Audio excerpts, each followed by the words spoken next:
Nawr, yn y fideo diwetha, dwi'n dangos i chi sut i creu pennyn. Yn yr fideo yma, dwi'n dangos i chi sut i creu troedyn. Nawr, os mae'r pen ar top y tudalen, mae'r troedyn wedyn ar waelod y tudalen. A chi'n gweld mae gyda fi fyna tudalen 1. Ac ar y gwaelod a'r tudalen nesaf, tudalen 2. So dyma ffordd i ni'n mynd i creu troedyn. Hawdd iawn.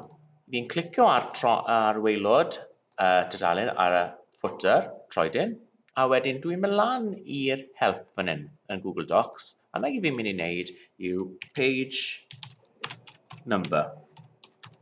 A wedyn insert page number.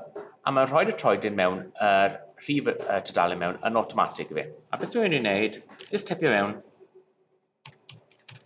tudalen 1 fyna. Nawr, mae'r ffont hyn ar hyn o bryd yn 11. Os ddim angen i fod yn 11, gallu fod yn llai na na. So gallai newid e i 8. So dwi ddim yn edrych yn rhy fawr. Ac heddi, beth dwi wedi wneud? Dwi wedi newid y lliw o lliw D i lliw llwyd.